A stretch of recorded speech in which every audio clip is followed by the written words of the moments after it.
Hi, I'm Amy Monahan. I am a doctoral student for University of West Florida, and this is Advanced Methods, and we're going to talk about highly effective education systems. These are our discussion points: systems, starting off right, making teaching attractive, investing in continuous learning, having enough resources where needed, proactively recruiting and developing leadership, and next steps. So a system for change, large scale change.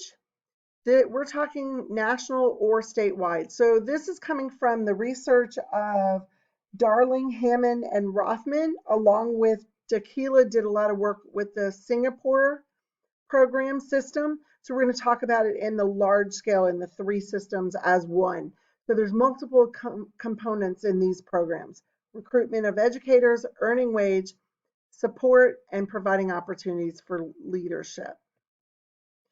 So starting off right, so we're talking about recruiting teachers, teaching as a desired career, subsidizing education for teachers. So I'm going to stop right there. So how do we get teaching to be a desired career? Right off the bat, what the research is talking about is paying the same, at least the same, for the level of education in other arenas. So the teaching profession would be comparable to anything else as a bachelor's degree and or a master's degree, and that we subsidize the training of these teachers. So in other words, we pay for their education. And so once we do those things, recruitment becomes so much easier because now this is a profession that people could see themselves doing and afford to do so.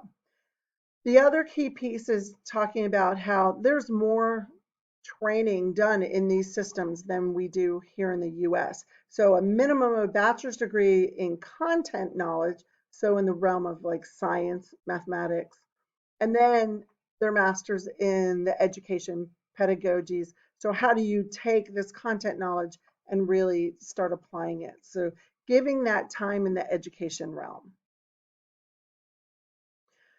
So when those are attained, so teaching becomes a desired profession. So as the system can now go into high schools and go after the top 30% of students and get them to go into the education realm. So that's a no-brainer, really. So once we're paying them, we can pull the top people who would make great teachers. And then we're going to support them. We're going to give a sense of professionalism because we're going to support you as a new teacher and we're going to support you as a seasoned instructor. So once we have that, we're going to invest in continuous learning. So we're going to give money for large scale system learning, local continuous professional learning, choices. So if you as an instructor wanted to go to a certain training, the money is there to allow you to go. And so that's a big deal. So under this realm of continuous learning, as a new teacher, so you're coming new, actually before you're a new teacher, as a pre-service teacher, these systems provided lots of hours watching teachers, uh, providing lessons and being that pre-service teacher in the classroom where they're the teacher, but they have the professional teacher in the room as well. So many more hours of that. Once they become that new teacher, having a mentor teacher, giving them less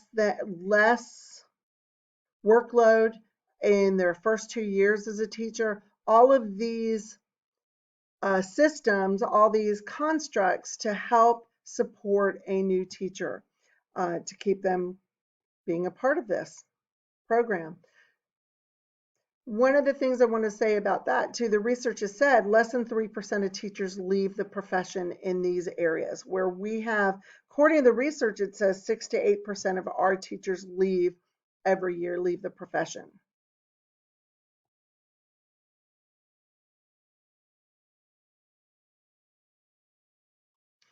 Another key piece of these systems is they have enough resources at all schools. So every student has technology for in the classroom and at home, materials, ancillary materials, textbooks, things that are found online, all of the parts and pieces every student has, every classroom has. And there was discussion about, even now that the technology has bumped up and what we know about 21st century learning and collaborative learning, that the single desks are gone, and that they are using more large scale tables, 4 to 5 students in groups, that all of those are in all schools.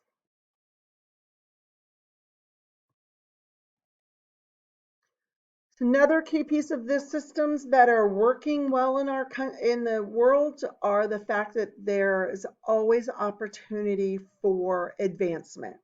So a classroom teacher can go, and I was really keen on, Dakila talked about, and Darling, Hammond, and Rothman talked about 3 levels in the Singapore program, where if you can go 3 different tracks. So teaching can go up to a master teacher.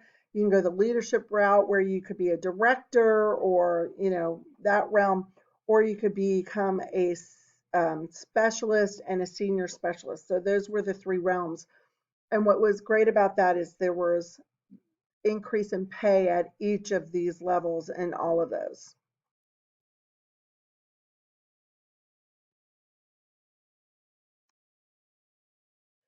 So what are the next steps in these high performing systems? So these systems work.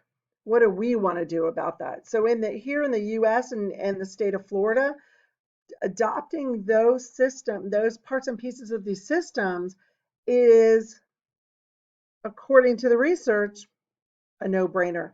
And one of our key pieces, and especially in the state of Florida, is that talk about paying teachers and paying for their education.